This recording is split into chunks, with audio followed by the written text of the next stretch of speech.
Olá pessoal, seja bem-vindo ao Teu Lugar. A Bíblia é machista ou feminista?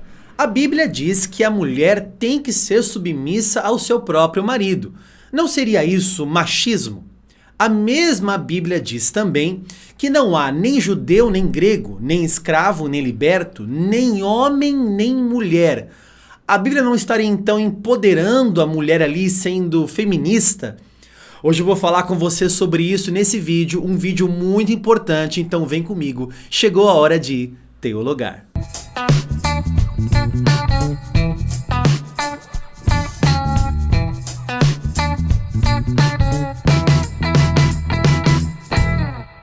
Muito bem, pessoal, seja bem-vindo a mais um vídeo aqui no Teu Lugar. Se você ainda não é inscrito, se inscreva neste canal e deixa um like pra gente se você gosta aqui do nosso conteúdo, se você se alimenta com aquilo que nós postamos aqui pra você, o like ajuda demais a gente aqui. Hoje eu trago um vídeo muito relevante, importante e muito atual. Atual por quê? Esse tema machismo e feminismo, por que ele é tão atual? Porque hoje em dia, irmãos, estamos vivendo uma polarização muito grande, os polos, né? Não há equilíbrio, é tudo muito polarizado, lado A, lado B, é direita, é esquerda. Isso não está só na política, política da direita, política da esquerda.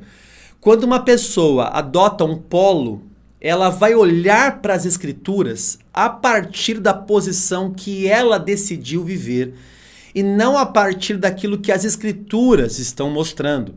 Ou seja, a pessoa já vai para as escrituras com um preconceito, uma previsão. Ela já coloca uma lente da posição ideológica que ela tem e com essa lente ideológica ela vai para as escrituras para enxergar nas escrituras aquilo que ela quer enxergar. A teologia conhece isso como exegese, ou seja, você coloca no texto aquilo que você quer encontrar no texto, os seus próprios interesses. Ao contrário disso, tem a exegese. Exegese é você extrair do texto aquilo que realmente ele diz. E esse tema, machismo e feminismo, é um dos fatores, um dos quesitos dessa polarização. Há alguns que querem olhar para a Bíblia, para as escrituras e enxergar nela o machismo, o feminismo. E eu vou mostrar para você que não existe na Bíblia nem machismo e nem feminismo. Isso não quer dizer que as pessoas que são citadas na Bíblia não sejam talvez machistas ou feministas. O que nós não podemos fazer e dizer é que o cristianismo e a Bíblia é machista. São coisas completamente diferentes. Quando uma pessoa faz alguma coisa, ela não representa todo o evangelho, toda a religião, todo o cristianismo. Infelizmente as pessoas pegam maus exemplos e falam, tá vendo? É assim que a religião faz? É assim que o cristianismo faz? É assim que a Bíblia ensina? Não, se essa pessoa, por exemplo, é uma pessoa machista, ela é machista. O cristianismo e a Bíblia não é.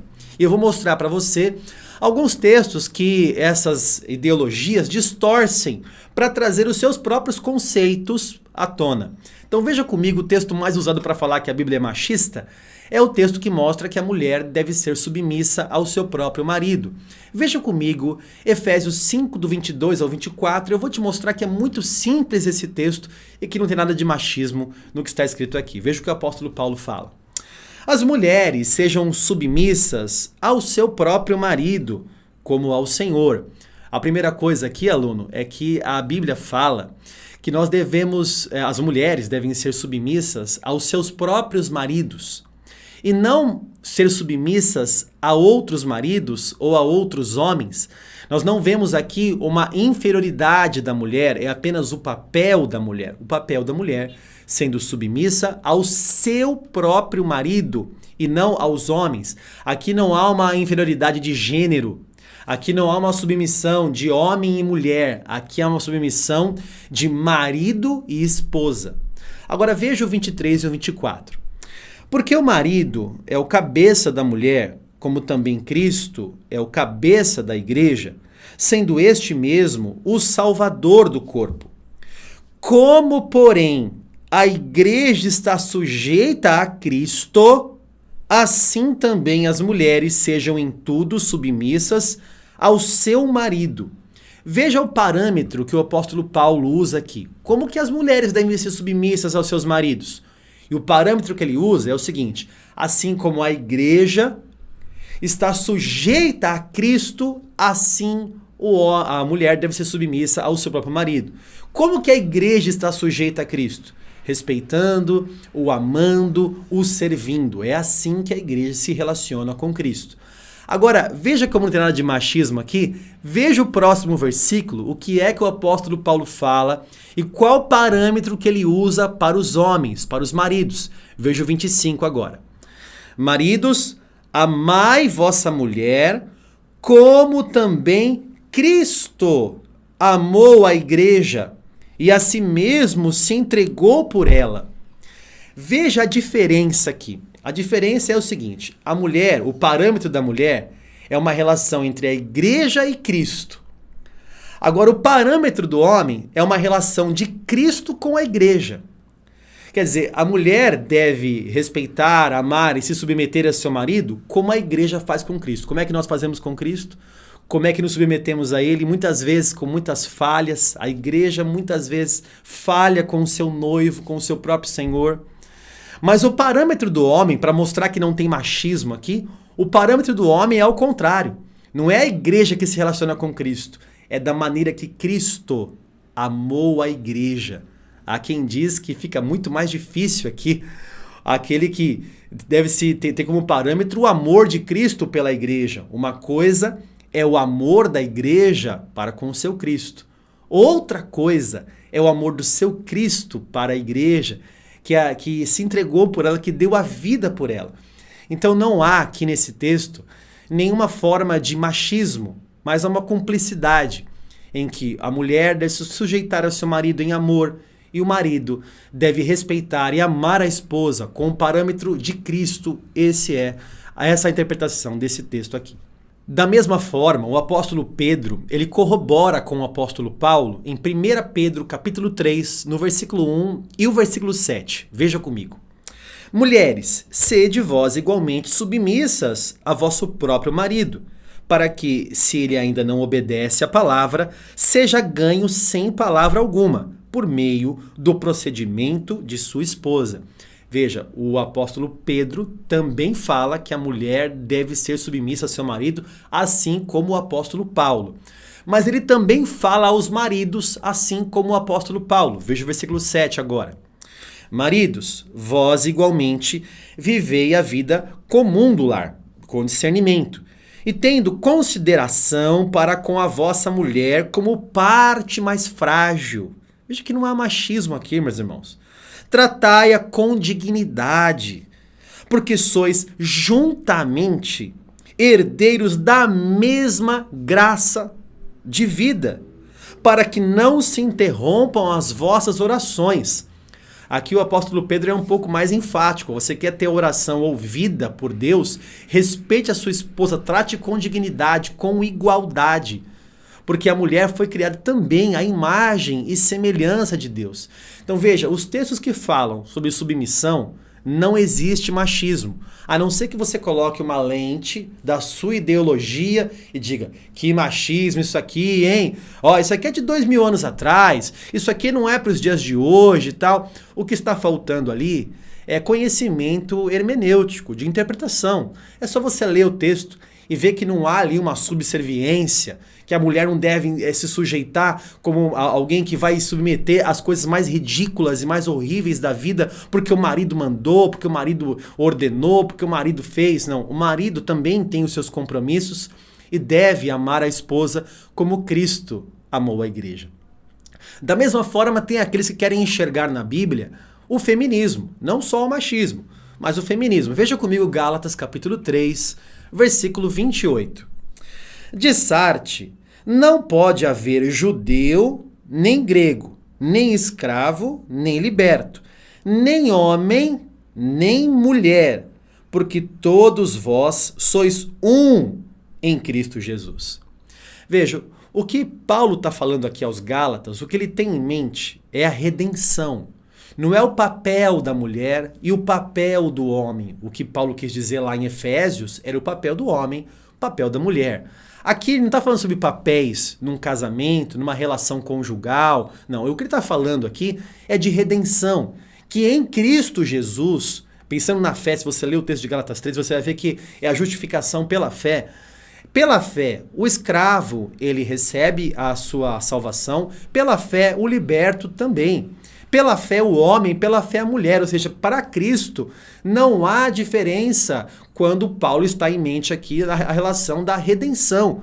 A redenção é executada para qualquer pessoa. Aliás, irmãos, a Bíblia não faz acepção de pessoas.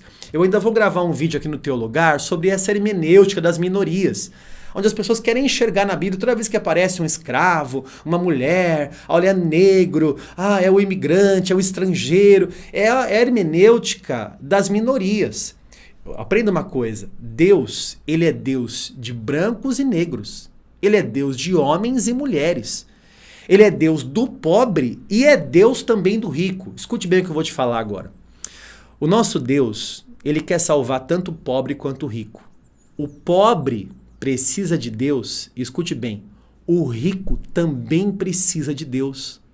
A missão da igreja, além de atrair aos pobres e acatar os pobres, acolher o pobre, né, na sua ação social, deve levar o evangelho para ele. Da mesma forma, o rico precisa de Jesus tanto quanto o pobre. E a Bíblia nunca fez separação de pessoas dessa forma, por classe. Jesus, ele sempre comeu com pessoas bem de vida, prósperas, ricos, que eram discípulos de Jesus, e também andou com os pobres, andou com os homens, andou com mulheres. Tinha discípulos homens, mas tinha as mulheres que o serviam também. Então esse negócio de enxergar a Bíblia nessa polarização é simplesmente uma falta de conhecimento das Escrituras. E uma negação da hermenêutica. É só você ler o texto. É só você ver que a Bíblia não mostra essa separação.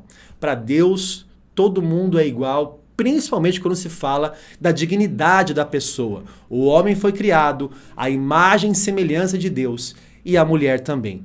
Para finalizar, tem um texto muito interessante do apóstolo Paulo, lá em 1 Coríntios, capítulo 11. Veja comigo esse texto. Quero, entretanto, que saibais ser Cristo o cabeça de todo homem. Quer dizer, Cristo é o cabeça de todos. E o homem, o cabeça da mulher. Agora, olha o parâmetro. E Deus, o cabeça de Cristo. Ora, Deus sendo o cabeça de Cristo, ele não é maior do que Cristo. Nós aprendemos isso em Cristologia. Aprendemos isso em doutrina de Deus. Nós cremos na Trindade, no Pai, no Filho e no Espírito Santo, sendo coeternos. Eles não são, um não é superior ao outro. O Deus Pai não é superior ao Deus Filho. E esse texto do apóstolo Paulo fala que Deus é o cabeça de Cristo. Agora eu te pergunto, Deus é maior do que Cristo? Não, eles são coeternos, eles são partes da mesma substância, né? Então, o que acontece com o homem e com a mulher, no mesmo texto ele fala que o homem é o cabeça da igreja. E ele está falando que o homem é maior do que a mulher? Ele está falando de papel, está falando de missão. Assim como Cristo se submeteu à missão do Pai e para fazer a vontade do Pai, se submeteu a essa missão, assim também no casamento. É só você olhar o texto e interpretar, que você vai ver graça, você vai ver amor, você vai ver cumplicidade nos textos sagrados. Esta é uma interpretação equilibrada, sem utilizar os polos para olhar as escrituras, porque assim você não vai fazer uma exegese, e sim uma exegese, prejudicando a sua interpretação. Bom, eu espero que esse vídeo tenha sido relevante para você. Eu vou gravar mais sobre esse tema, eu acho que é muito atual, essa hermenêutica das minorias, enxergar a Bíblia pela sua ideologia. Eu vou gravar mais vídeos sobre isso, eu espero que você goste. Se você gostou, deixa um like pra gente, compartilhe com mais pessoas, para que mais pessoas conheçam também o Teologar e a Palavra de Deus. Você é sempre muito bem-vindo aqui, tá bom? Que Deus abençoe você e a sua casa, e se você quer estudar, Teologar.